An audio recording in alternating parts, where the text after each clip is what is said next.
Bienvenidos a la red intensiva.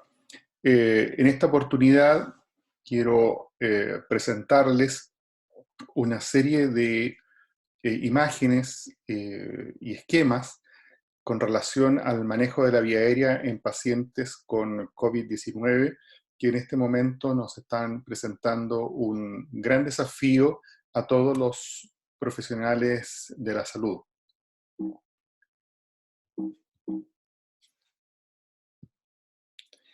La actual pandemia del COVID-19 es producida por el coronavirus, denominado SARS-CoV-2, que ha puesto en jaque en realidad a todos los servicios de salud en el mundo.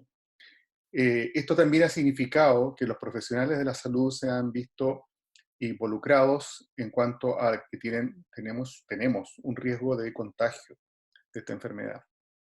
Ya del brote anteriores del SARS en 2003, se vio especialmente en países como Canadá, que el 21% del personal sanitario se contagiaba. De esos incluso hubo fallecidos. En este brote de la ciudad de Wuhan, en China, se vio que un 3,5% de los profesionales se contagiaron.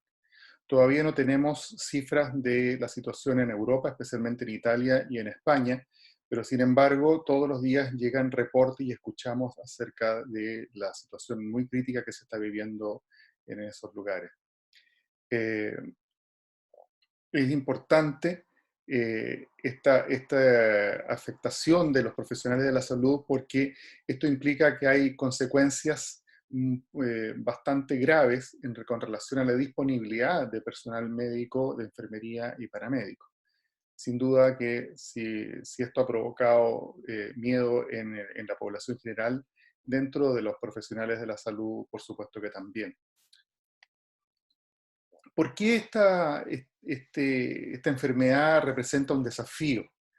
Especialmente en el manejo de la vía aérea existe un doble riesgo. Riesgo para el paciente, puesto que este paciente se nos presenta cuando se declara la necesidad de intubarlos como un paciente crítico. Es decir, este paciente tiene hipoxemia, dado por la enfermedad, el compromiso pulmonar distal es lo predominante en esta patología, y también de inestabilidad hemodinámica con relación a afectación de tipo séptico que pueda producir esta patología, y también con la afectación desde el punto de vista cardiovascular.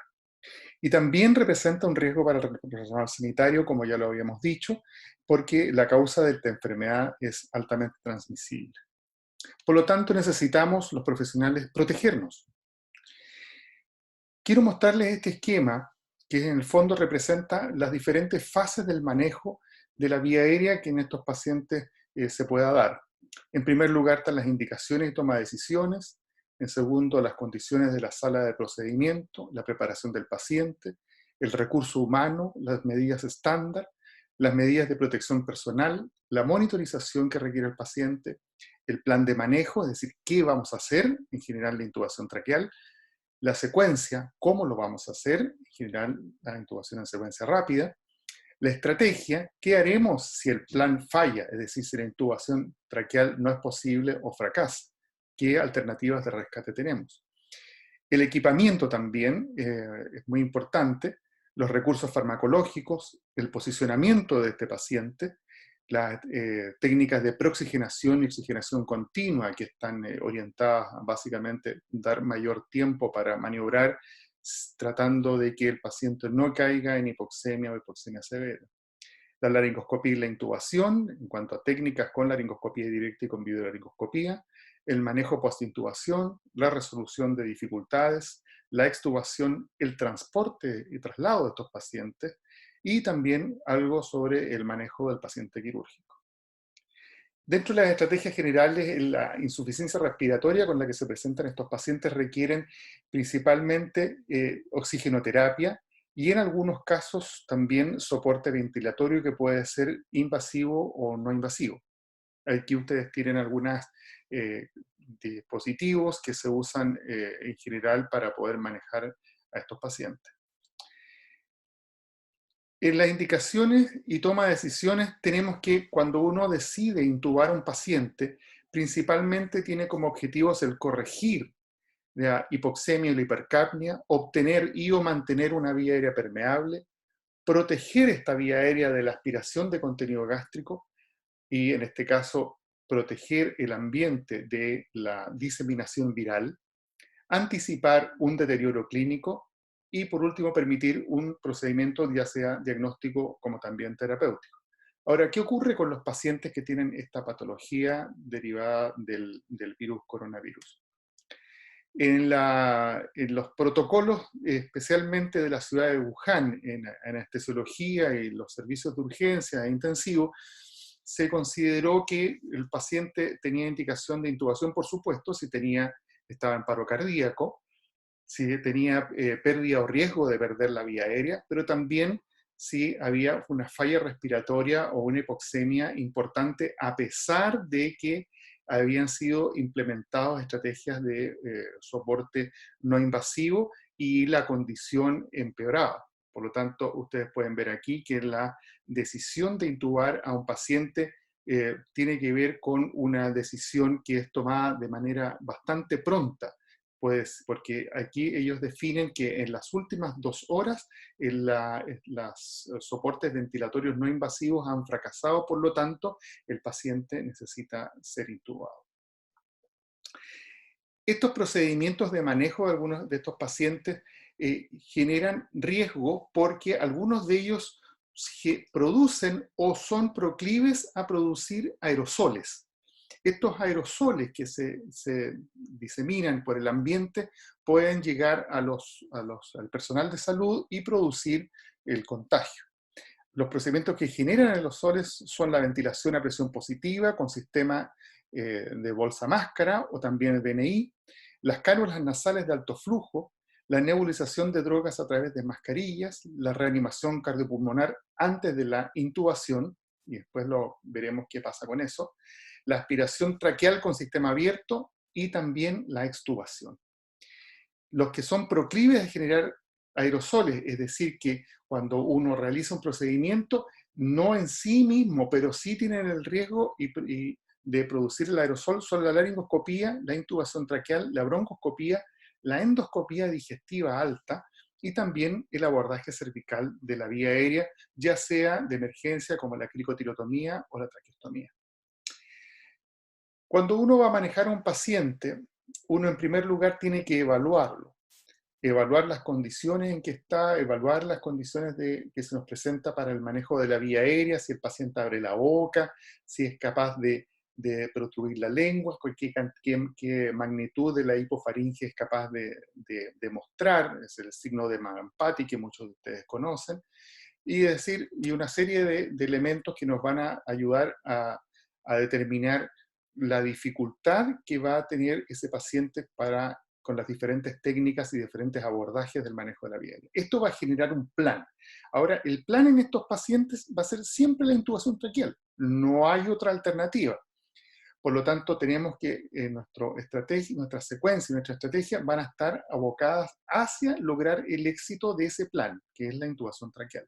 La secuencia, cómo se vaya a hacer, lo vamos a ver más adelante, también es muy importante, puesto que no todas estas secuencias que están descritas, y eso las voy a mostrar, pueden utilizarse en estos enfermos. En general, como la intubación en secuencia rápida es la utilizada en los pacientes en condición de urgencia, es la elegida y yo les voy a explicar por qué. Y en cuanto a la estrategia se refiere a los elementos o los abordajes que nos van a servir de rescate de la vía aérea cuando no logremos controlarla a través de la intubación traqueal. Por supuesto, todas estas fases están cruzadas por una lista de chequeo que idealmente uno debiera revisar, tener previamente escrita con una especie de protocolo, de tal manera de que tengamos todos los elementos de nuestro alcance para no olvidar nada y que todo el procedimiento fluya de manera fácil. En segundo término, como ya les había contado, las condiciones de la sala de procedimientos tienen que tener algunas condiciones especiales. Mucho se ha recomendado que sean salas a presión negativa. La verdad es que o no tienen ninguna presión o tienen un aire acondicionado, o las presiones que tienen las salas de mayor complejidad, ya sea de las unidades de cuidado intensivo o de los pabellones, tienen presión positiva. Y lograr tener una presión negativa es básicamente muy difícil o prácticamente imposible. Por lo tanto, es importante tratar de realizar estos procedimientos de la manera más cuidadosa y evitando el contagio del personal de salud a través de la protección. Y por supuesto, es muy importante evitar la circulación innecesaria de personas dentro del recinto donde se va a realizar el procedimiento. En la preparación del paciente es muy importante el aislamiento. El paciente tiene que estar aislado. Ya se ha dicho, puesto que es un paciente que probablemente está tosiendo, tiene dificultad respiratoria, por lo tanto respira con la boca abierta y puede emitir aerosoles. Si muchos de estos pacientes llegan en condiciones de hipoxemia o incluso de hipotensión, que pueden terminar una hipoperfusión cerebral, lo cual puede producir que el paciente se nos presente como agitado. En estos casos, una estrategia bastante descrita en la literatura es el uso de la ketamina en dosis de 1 miligramo por kilo endovenoso o 5 miligramos por kilo intramuscular, con necesidades de repetir esta misma droga en dosis más bajas, de 0,5 a 1 miligramo endovenoso, para poder lograr que el paciente se tranquilice y nos permita maniobrar. En cuanto al recurso humano, el recurso humano que maneje a estos pacientes tiene que ser el menor posible, el menor mínimo necesario. Aquí ustedes pueden ver una imagen de lo que ocurrió en Wuhan, donde ustedes pueden ver un operador que realiza la intubación y 2 ayudantes que están a su lado que se encargan de la monitorización y también de la administración de drogas y asistir al operador en el procedimiento. Aquí ustedes pueden ver una imagen sacada de las últimas guías de la Difficult Airway Society en cuanto para el manejo de la vía aérea en el paciente crítico, donde ustedes pueden ver 3 personas, 3 operadores que están en la sala de procedimiento. Uno, el primer intubador, 2, un líder y encargado de drogas, monitor o segundo intubador eventual, y un tercer operador que puede encargarse del equipamiento de la vía aérea, asistir con la aspiración, y también puede ser quien se encargue de realizar la cricotirotomía en caso de que los abordajes de la vía aérea, como vamos a ver más adelante, fracasen. Un personaje que está fuera de la sala, un asistente de recursos, es quien está en comunicación con los operadores dentro de la sala para brindar la ayuda o traer recursos en caso necesario. Las medidas estándar siguen siendo el lavado de manos lo que comanda todo esto. El lavado de manos es fundamental, vamos a ver más adelante cómo en la puesta y retiro de los equipos de protección personal, el lavado de manos juega un rol primordial. Aquí tenemos 3 niveles de protección que fueron descritos por los equipos de manejo de la ciudad de Wuhan en China, y ellos describen 3 niveles de protección. El primer nivel son medidas básicas, es decir, el uso de ropa de trabajo institucional, no ropa propia, incluido el calzado, no delantales, no ropa o accesorios de propiedad del usuario, ya sea celulares, anillos, collares, aros, tarjetas de identificación, etc. Todo eso tiene que quedar fuera. Es una ropa que se maneja dentro de la institución posteriormente para su lavado y descontaminación. En segundo lugar, el nivel 2 se refiere al equipo de protección personal o también equipo de protección individual, como se dice en otras partes, y que se refiere al uso de mascarillas de alta eficiencia, como la N95 o la P100 o alguna otra similar, y una recomendación práctica es idealmente usar una mascarilla normal por delante para protegerla. También es muy recomendable usar barreras faciales exteriores, ya sea antiparras, gafas protectoras, máscaras panfaciales, etc. Eh, un delantal o ropa aislante que cubra idealmente todo el cuerpo, incluyendo la cabeza. Guantes, uso de doble guantes, se recomienda un guante quirúrgico que abarque la zona de la muñeca, puesto que los guantes de procedimiento son más cortos, no alcanzan a cubrir la muñeca, y uno puede usar un guante de procedimiento encima del guante quirúrgico para después que va a ser el que más se va a contaminar. Por supuesto, un cubre calzado, y el calzado que sea un calzado institucional lavable, no un calzado de propiedad del usuario, de uso en la calle. Y el tercer nivel se refiere a la secuencia de postura y retiro del equipo de protección personal. En este sentido, en esta fase, el retiro es el procedimiento más crítico porque se supone que el que se retira el equipo, ese equipo está ya contaminado. Por lo tanto, este retiro tiene que ser extremadamente cuidadoso. Aquí ustedes pueden ver un esquema de la Sociedad Española de Anestesiología y Reanimación para los protocolos tanto de postura como de retiro de los equipos de protección individual. Noten que en las secuencias de postura, de colocación del equipo, hay una etapa de higiene de manos, comparada con el protocolo de retirada del equipo, en que hay 4 etapas que se refieren a la higiene de manos. Estos protocolos varían de acuerdo a la definición de equipo de protección personal que se dé cada servicio.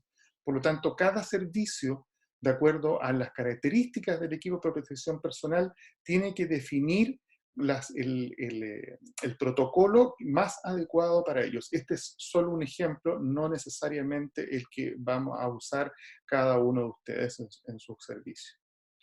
Aquí tienen ustedes las características de los equipos de protección personal que usaban los profesionales en Wuhan. Ustedes se dan cuenta que son equipos bastante sofisticados y que brindan una protección bastante compleja y completa, perdón. Entonces, estos equipos que nosotros en general no los tenemos, van a tener que jugar un rol muy importante el ingenio de cada uno para poder suplir algunas falencias que se nos van a presentar, especialmente en los casos en que cuando empiecen a fallar estos recursos, se nos agoten y tengamos que recurrir a nuestro ingenio para poder suplir esas falencias. Aquí tenemos, por ejemplo, elementos, barreras faciales, que son elementos que se han sacado de otros ámbitos de la medicina o incluso fuera de la medicina. Estas son mascarillas de buceo que están disponibles comercialmente, pero que sin embargo representan barreras físicas bastante eficaces, son reusables, son personales, es decir, la puedo seguir usando la misma persona, y algunos de ellos son bastante baratos. No todos, pero en general son bastante baratos y representan una alternativa bastante viable. Aquí ustedes pueden ver, en cuanto a la cobertura del cuerpo, una pechera hecha de bolsa de basura con un diseño que fue descrito por el equipo de profesionales españoles y que nos ha llegado a través de un video que les saqué esta fotografía para que puedan darse una idea de cómo es el diseño de estos delantales. También el uso de barreras no convencionales, como el uso de bolsas encima del paciente, en que todos los elementos de manejo están por debajo y todo se realiza por debajo, cuando los equipos de protección personal pueden estar escaseando. Probablemente una bolsa nylon transparente puede ser una barrera bastante buena para evitar la diseminación viral y el contagio de los profesionales. Aquí ustedes pueden ver una laringoscopía con un videolaringoscopio e intubación en un paciente a través de una bolsa de nylon transparente. En cuanto a la monitorización de los pacientes, todos estos enfermos deben ser monitorizados con electrocardiografía continua, presión arterial, ya sea invasiva o no invasiva, pero lo más importante, oximetría de pulso e idealmente capnografía. En todos los servicios de urgencia, en las UCIs, en los quirófanos, debe haber capnografía. Y con esta imagen quiero mostrarles que la capnografía sirve para monitorizar la eficacia de funcionamiento tanto de las máscaras faciales, o sea, el sistema de bolsa máscara, el tubo traqueal y también los dispositivos supraglóticos. Recordemos que la presencia de capnografía en el monitor es la referencia para determinar si el manejo que estamos proporcionando es exitoso o no lo está haciendo. Y que tenemos que modificar nuestra técnica para llegar a obtener capnografía de tal manera que estemos seguros que estamos ventilando a ese paciente. El plan de manejo, ¿qué vamos a hacer? Aquí el gold standard, que es la intubación traqueal, sigue siendo el elegido. La intubación traqueal es el procedimiento, es la técnica que nos va a permitir aislar la vía aérea del medio ambiente para evitar que las secreciones contaminadas con el virus salgan al exterior y puedan diseminarse y producir contagio del personal de salud. ¿Cómo lo vamos a hacer? Es decir, la secuencia. Aquí tenemos, yo les muestro cuatro tipos de secuencia. La tradicional o anestesiológica, en que preoxigenamos al paciente, administramos un hipnótico, un analgésico, opioide, dormimos a estos enfermos y después los relajamos. Y después realizamos el procedimiento, ya sea intubación o dispositivo supraglótico. Esta secuencia rápida que ustedes conocen también, que se refiere a, o que tiene como objetivo proteger al paciente frente al riesgo de aspiración de contenido gástrico, empieza también con la oxigenación, y las drogas involucradas, hipnóticos, analgésicos y relajantes musculares, se administran prácticamente de una sola vez o de manera seguida, seriada, para después proceder, muchas veces sin ventilar a este paciente, a la intubación traqueal. La secuencia retardada, que se las muestro porque también la vamos a mencionar un poquito más adelante, se refiere a una secuencia para aquel paciente que está agitado, en que no podemos preoxigenarlo y tenemos que producirle un estado de sedación disociativa que ya lo mencioné con el uso de la ketamina en estos enfermos, para después preoxigenarlos y proceder de la misma manera como en la intubación de secuencia rápida, con la hipnosis, analgesia y relajación muscular. Esta última secuencia es la vigil, que se utiliza en pacientes en que se anticipa una vida difícil, que se anticipa que no vamos a poder tener éxito con las técnicas más habituales de uso, que después de una preoxigenación se realiza una disminución de las secreciones orofaringeas para poder permitir especialmente el uso de dispositivos de tipo óptico. Se topicaliza y después se realiza el procedimiento con estos dispositivos ópticos, especialmente la videoendoscopía flexible, para permitir la intubación traqueal. En resumen, nosotros vamos a utilizar en estos pacientes la intubación en secuencia rápida, porque por un lado tienen riesgo de aspiración y en segundo lugar no se les puede ventilar porque ese procedimiento genera aerosoles y puede diseminar el virus, y necesitamos lo antes posible aislar esa vía aérea del exterior. Eso es.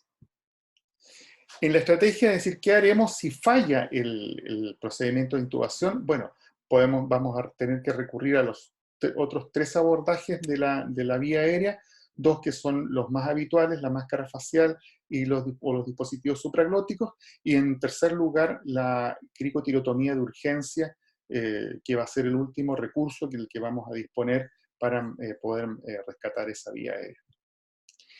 ¿Cuál es el equipamiento sugerido? El equipamiento sugerido ya ha estado descrito, tiene que incluir sistemas de ventilación de bolsa máscara. Aquí tiene una estrellita de advertencia esto porque genera aerosoles. Videolaringoscopios con hojas anguladas, apropiadas para el paciente, esto es lo ideal. Laringoscopio de hoja curva, Macintosh, con ojos de tamaño apropiados para el paciente, un Gum Elastic Bougie, preformado según la técnica de video o también de laringoscopía, un estilete o conductor maleable preformado en palo de hockey o en J para la videolaringoscopía, jeringas de 10 ml para inflar el balón del tubo, tubos endotraqueales apropiados para el tamaño del paciente. Recuerden siempre tener un tubo mayor, el número mayor, y otro de número inferior, por si el que elegimos no es el adecuado para ese enfermo.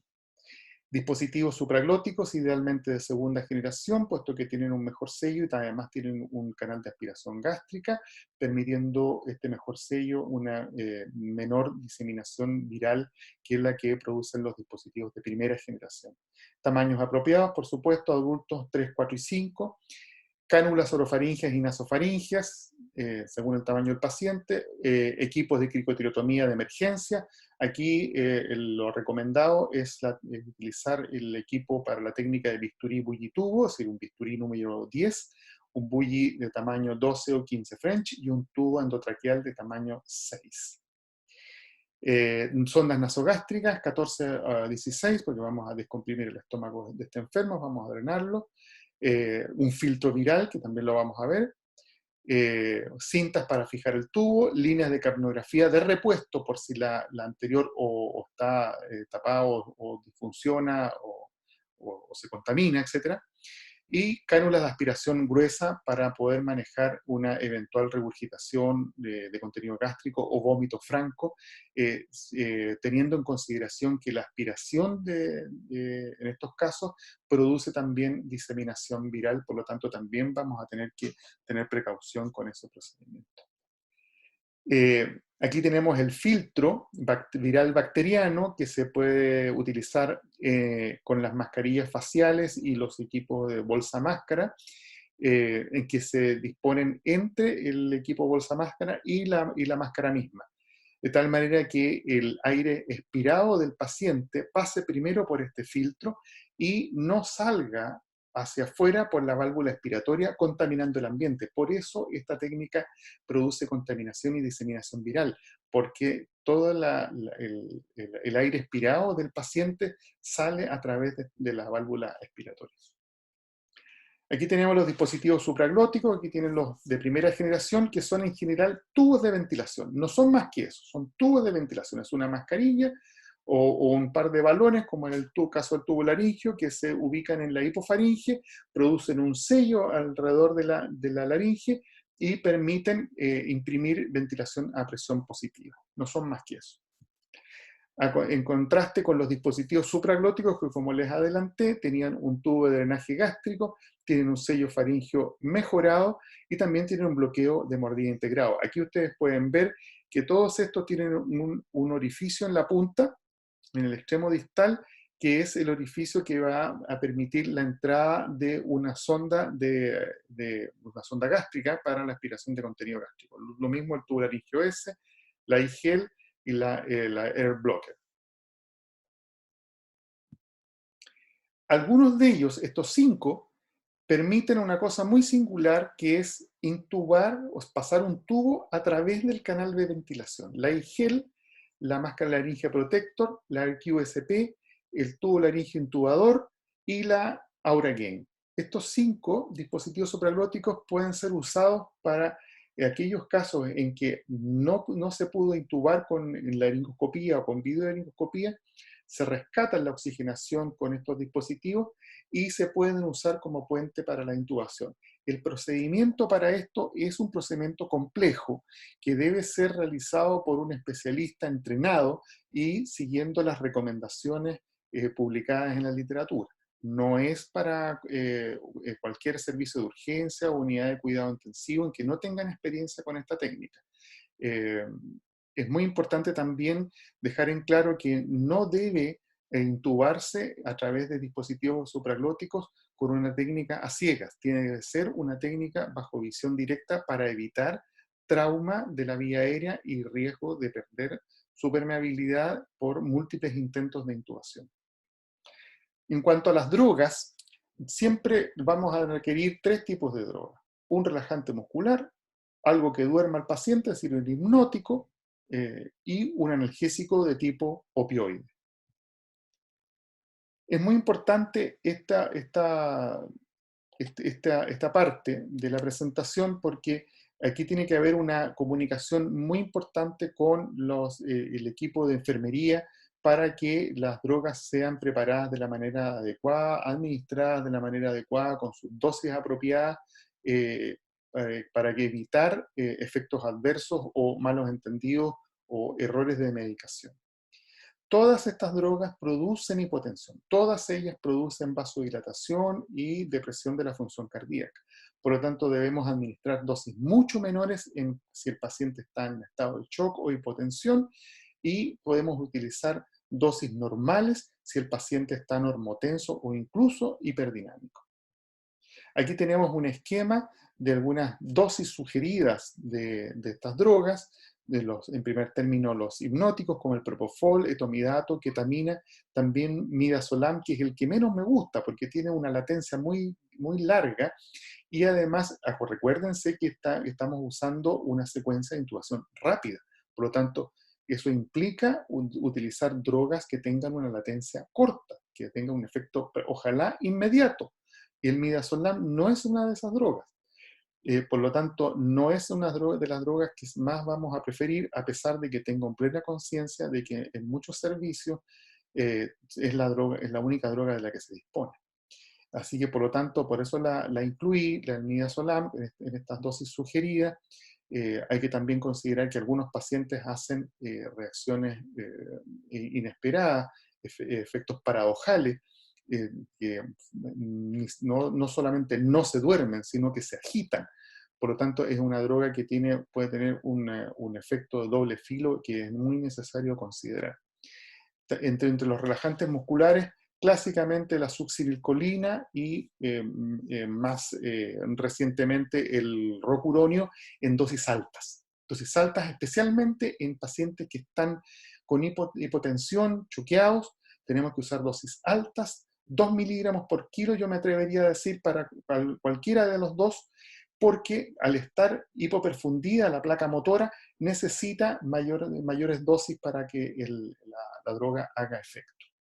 El fentanilo es una droga muy importante porque reduce la respuesta neurovegetativa a la laringoscopía e intubación, la respuesta hipertensiva de aumento de la presión intracraneana, y que debemos administrarla al menos 3 minutos antes de los otros dos tipos de drogas, del hipnótico y del relajante muscular, porque tiene esa latencia. El efecto del fentanil no es una droga rápida. Por lo tanto, en la parte de premedicación de sus esquemas de intubación en secuencia rápida, ahí está el fentanil. 3 minutos antes, alrededor de 2 a 3 microgramos por kilo del paciente, en un paciente de 70 kilos, unos 200 microgramos, en pacientes hipotensos o en shock, o no lo vamos a utilizar, o vamos a utilizar en dosis muy bajas, alrededor de 50 microgramos. ¿Por qué es importante esto? Porque estos pacientes representan un concepto que se describió hace algunos pocos años atrás, que es el concepto de la vía aérea fisiológicamente difícil, que fue descrito por el grupo de Tucson, Arizona, liderado por John Sackles, y que describieron 4 entidades que caracterizan cuatro fenómenos que caracterizan esta entidad, que son la hipotensión, la hipoxemia, la acidosis metabólica y la falla ventricular izquierda. Todas estas, cualquiera de estos elementos que esté presente, van a introducir un mayor riesgo vital a nuestros pacientes. Todos nosotros hemos asistido a paros cardíacos post-intubación, descompensaciones muy severas post-intubación, que están dadas básicamente por el efecto de las drogas, como les decía, que son vasodilatadores, son inótropos negativos, y también el efecto de la ventilación a presión positiva, que genera un aumento de la presión intratorácica que reduce el retorno venoso. Por lo tanto, es muy importante, yo les recomiendo que lean esta referencia porque es muy ilustrativo acerca de lo que estamos hablando y de los pacientes que estamos manejando. De esta manera, En relación a la hipotensión, se describe el uso del índice de shock, que correlaciona la frecuencia cardíaca con la presión arterial sistólica, de tal manera que cuando es menor de 0,7 es normal, y cuando es menor de 0,9 nos indica que hay un riesgo aumentado de hipotensión post-intubación. Hay que identificar este alto riesgo cuando especialmente la presión sistólica es menor de 90 y el índice de choque es mayor de 0,9. Por lo tanto, hay que hacer también en algunos pacientes una evaluación, especialmente, ojalá con ultrasonido, de tal manera de identificar el patrón hemodinámico. No todos los pacientes se nos van a presentar con el mismo patrón hemodinámico, por lo tanto, no todos van a requerir las mismas maniobras de reanimación. Hay que pensar en un manejo específico, con drogas vasoactivas, bolenización, transfusión previa a la intubación en caso de que la causa pueda ser un fenómeno hemorrágico. El objetivo es llevar la presión sistólica mucho, mucho más arriba de 90, con índice de shock menor de 0,7, para reducir las posibilidades de colapso cardiovascular. También en estos pacientes debemos reducir, ya como ya dijimos, las dosis de las drogas para la intubación. Aquí una droga que podemos utilizar de manera muy fácil en cualquier servicio de urgencia, en cualquier UCI, de manera muy rápida, es la epinefrina. La epinefrina, que tiene efectos alfa y beta, nos va a ser vasoconstrictor inótropo positivo, por lo tanto va a ser una droga fácil. Ya sé que la norepinefrina es la preferida por muchos especialistas, pero en cualquier servicio podemos disponer de la epinefrina a dosis presora. ¿Cómo se prepara esta dosis? Se diluye una ampolla de 1 ml en una jeringa de 10, se eliminan 9 ml o se saca de la misma jeringa 9 y se dejan estos 9 ml para una reserva, ¿cierto? 1 ml que queda se vuelve a diluir a 10 ml y queda una jeringa con 10 microgramos por ml o 10 gamas por ml. La dosis es de 0,5 a 2 ml cada 2 a 5 minutos para llevar la presión sistólica, como decíamos, ya a mucho más arriba de 90 milímetros de mercurio. Tiene latencia de 1 minuto más o menos, dura 5 a 10 minutos. Y al mismo tiempo o a continuación, para mantener este efecto inótropo y vasoconstrictor, podemos agregar una infusión continua que la podemos preparar con una ampolla, que son 1000 microgramos, diluida en 250 ml de suero fisiológico, que quedan 4 microgramos por ml, con una infusión de 5 a 10 ml por hora, que nos dan 0,3 a 1 gama por minuto. Uno puede hacer diluciones más concentradas de acuerdo a las preferencias, pero este es un esquema fácil de recordar y de utilizar.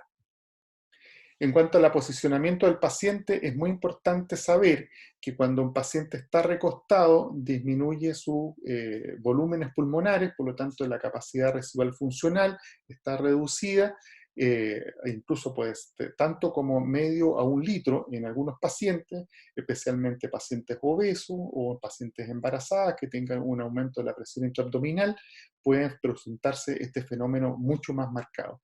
La posición semisentada hace que el diafragma baje, aumenten los volúmenes pulmonares, mejora la preoxigenación, que lo vamos a ver más adelante, y la capacidad residual funcional y la excursión diafragmática. También facilita la ventilación, ya sea con bolsa máscara o con tubo traqueal o con un dispositivo supraglótico, porque reduce la presión de la vía aérea. También disminuye la posibilidad de regurgitación de contenido gástrico y, como vamos a ver a continuación, favorece la laringoscopía. Aquí tienen ustedes la posición en rampa más extensión cervical, que es la posición más favorable para la laringoscopía. Si ustedes en cualquier paciente realizan el procedimiento en esta posición, ustedes van a notar que la laringoscopía directa y también la videolaringoscopía están favorecidas, hacen mucho más fácil la visualización de las cuerdas vocales cuando el paciente está posicionado desde antes de esta forma. Aquí tienen ustedes el otro procedimiento, que es la preoxigenación, que se realiza debe realizarse no con mascarillas de no recirculación, de alto flujo o con bolsitas, ¿cierto? Porque esas no producen la FiO2 del 100%, que es lo que se requiere.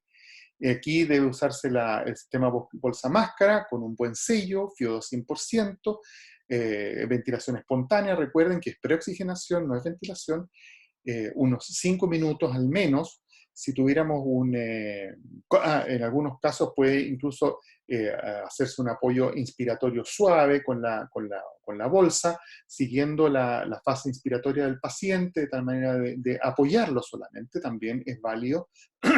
Y ojalá que pudiéramos utilizar una válvula de PIP, que yo sé que en los servicios no hay cultura para el uso de la válvula de PIP, por lo tanto no se dispone de válvulas de PIP, cosa que deberíamos cambiar en lo sucesivo.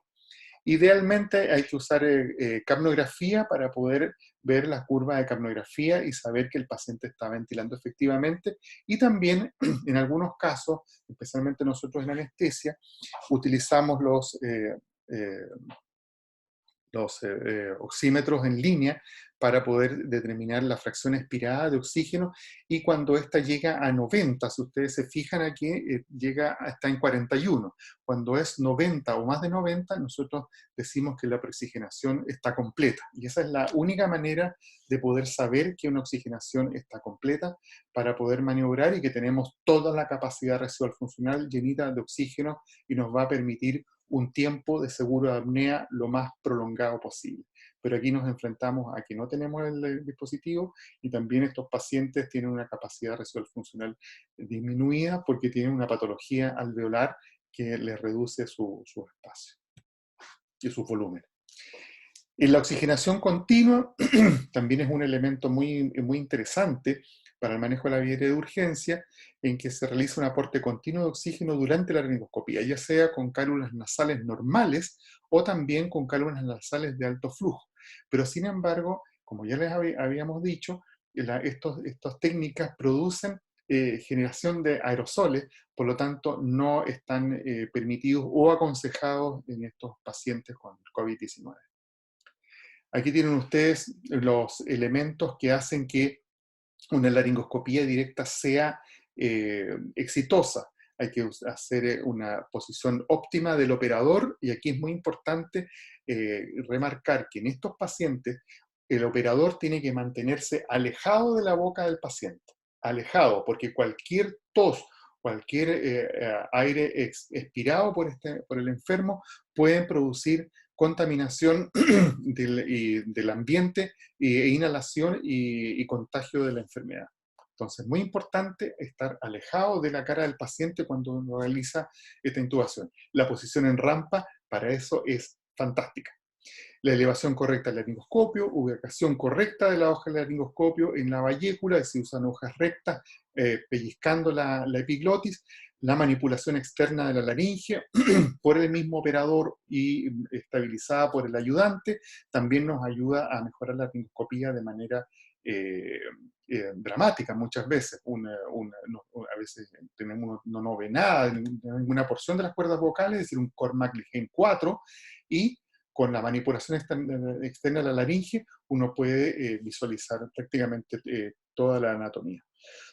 La posición óptima del paciente y, por supuesto, la elevación de la cabeza en la posición de rampa que ya les mostré hace un rato atrás. Aquí ustedes pueden ver, lo fácil es ver las cuerdas vocales con la laringoscopía. Aquí ustedes pueden ver un procedimiento en que rápidamente uno llega a ver las cuerdas vocales, pero fíjense que a continuación va a ser entrada por el lado derecho el tubo traqueal, y que ustedes pueden ver el operador le cuesta achuntarle a la glotis. Aquí sirven mucho los bullies y los estiletes, los conductores preformados, especialmente en J, para poder, de la misma curvatura del videolaringoscopio, de tal manera que el tubo se va fácilmente hacia adentro cuando ustedes utilizan esos dispositivos. En la postintubación, el esquema correcto en estos pacientes es que adosado al tubo traqueal esté en primer término el filtro viral bacteriano, después el dispositivo de capnografía, que puede ser portátil, o una salida para un equipo exterior, y después el sistema de ventilación, que en este caso es de bolsa. Es decir, un esquema de este tipo, con este acrónimo: bolsa, STCO2, filtro, tubo. Ahora, si no hay capnografía, es muy importante en primer término verificar la profundidad del tubo. En adultos se habla que la profundidad es alrededor de 22 centímetros. Puede ser menos en personas más pequeñas, pueden ser más en personas más altas. La ocultación de murmullo vesicular bilateral es muy importante y mantener la observación de la oximetría de pulso. Si uno no tiene capnografía, uno no está 100% seguro de que el tubo está en la tráquea. Por lo tanto, si hay una mínima sospecha, uno debe verificar ocultando el epigastrio, por ejemplo, que se oculta borboteo, quiere decir que el tubo está en el esófago, ¿cierto? Y no estamos oxigenando al paciente. Por lo tanto, hay que maniobrar. En esos casos, yo se los voy a mencionar, es bueno no retirar ese tubo del esófago, desplazarlo hacia el lado izquierdo y hacer una laringoscopía por el lado derecho, puesto que el orificio que esté desocupado va a ser el correcto. En caso de que tengamos un paciente que está así bien intubado y tengamos desaturación, tenemos que considerar el acrónimo DOPE, que se refiere a la D a desplazamiento, ya sea del tubo hacia afuera o hacia adentro, la O a obstrucción, ya sea por acodamiento o por obstrucción del lumen, la P se refiere a problemas que haya con el pulmón o la pleura, que puede ser un neumotórax o puede ser un derrame pleural o una telectasia, etc. Y por último, la E del equipamiento, una falla del equipamiento. Cuando tengamos un paciente que desatura, estando intubado, uno tiene que rápidamente, si lo está ventilando con un ventilador mecánico, rápidamente pasarse a la bolsa para poder tomar comando directo de lo que se está haciendo. Y después verificar las otras letras que son la D, la O y la P. Aquí tienen ustedes el filtro, y este detalle es muy importante porque el filtro que está puesto entre el tubo traqueal y el sistema de ventilación, cuando haya que desconectarlo de manera transitoria por alguna maniobra, ¿cierto? Vamos a tener que desconectarlo dejando el filtro adosado al tubo, no al revés, porque si no dejamos la vía aérea comunicada con el exterior y eso va a producir diseminación viral y este filtro nos protege. Aquí tienen ustedes una secuencia de preoxigenación, procedimiento completo, con sello adecuado, con filtro bacteriano, con válvula de PIP, de tal manera que se preoxigena el paciente. Esto es ventilación espontánea, idealmente con apoyo de capnografía, se determina que ya está lista la preoxigenación y se procede al procedimiento de intubación traqueal, en este caso con videolaringoscopía. Fíjense que se va a introducir el tubo y una vez que está inflado el CAF del tubo, se va a conectar el sistema de ventilación con el filtro puesto en esa posición. Vean ustedes cómo hay una línea de capnografía que está puesta acá en caso de que el capnógrafo sea un monitor exterior. Ahora se va a fijar, una vez que está verificada la intubación, se va a verificar el tubo, se va a fijar el tubo. Aquí usan un video norteamericano que utilizan un sistema bastante sofisticado, pero se los quiero mostrar la secuencia completa porque ahora viene cómo se cambia la bolsa, el sistema de ventilación con bolsa, al ventilador mecánico.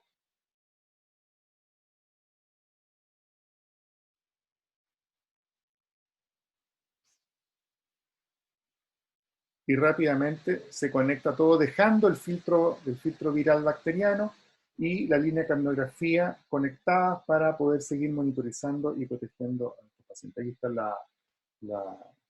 el origen de este video. En cuanto a la resolución de dificultades, podemos tener dos situaciones. Una en que no puedo intubar, pero sí puedo oxigenar, y la oxigenación se realiza en general con una máscara facial o con un dispositivo supraglótico. En estos casos de estos pacientes se recomienda privilegiar el dispositivo supraglótico por sobre el de mascarilla porque produce una menor diseminación viral. Y en segundo término, la segunda situación es la situación en que no puedo intubar, no puedo oxigenar, en que la intubación traqueal, la ventilación con bolsa máscara y el uso del dispositivo supraglótico, en general, después de 3 intentos sucesivos, ha fracasado. Y aquí, en este caso, vamos a tener que recurrir al abordaje cervical de la vía aérea con la técnica de cricotirotomía que ya dijimos. Lo que se recomienda es la técnica con bisturí bullitubo, ya sea de manera directa o con incisión directa, con incisión horizontal percutánea, o de manera indirecta, con una incisión vertical y después palpando la membrana cricotiroidea directamente a través de la herida que hemos producido para poder identificarla. Esta última técnica se utiliza preferentemente en pacientes obesos en que la membrana cricotiroidea no sea fácilmente palpable. Los procedimientos de extubación, aquí les muestro unas imágenes de extubación en anestesia, que no necesariamente tienen que ser similares a las extubaciones en las unidades de cuidado intensivo en donde se van a realizar, pero lo que les quiero decir es que todos los elementos de protección personal deben mantenerse para poder extubar a estos pacientes, porque la extubación es uno de los procedimientos de mayor riesgo de diseminación viral y contagio para el personal sanitario. De tal manera que los cuidados que tenemos que tener en este procedimiento deben ser máximos también. El transporte de estos pacientes, especialmente si no están intubados, deben ser con protección del personal y también con una mascarilla normal que puede utilizarse para los pacientes, puesto que estas mascarillas quirúrgicas normales detienen las secreciones producidas por el usuario y no las del exterior. Por lo tanto, son adecuadas para el traslado de estos enfermos que tienen que muchas veces circular por algunos servicios del centro asistencial. Por último, en cuanto al manejo del paciente quirúrgico, quiero decirles que algunos de estos pacientes pueden requerir intervenciones quirúrgicas de urgencia. Ya no se están haciendo intervenciones electivas, y estas cirugías de urgencia que no pueden posponerse, por supuesto, en ellas deben implementarse todas las medidas de seguridad de las que hemos hablado, incluyendo también las cirugías de urgencia de tipo obstétrico. Aquí hay unos protocolos y normativas que acaba de publicar la Sociedad de Neonatología al respecto, así que yo les invito a que las revisen, porque ahí también hay algunas consideraciones especiales en estos pacientes obstétricos. Una vez que el paciente ha sido operado, debe despertarse dentro del pabellón y no pasar a las unidades de cuidados postanestésicos o unidades de recuperación para no producir contagio o diseminación viral en esos servicios, y deben ir directamente al servicio al cual van a continuar su manejo definitivo.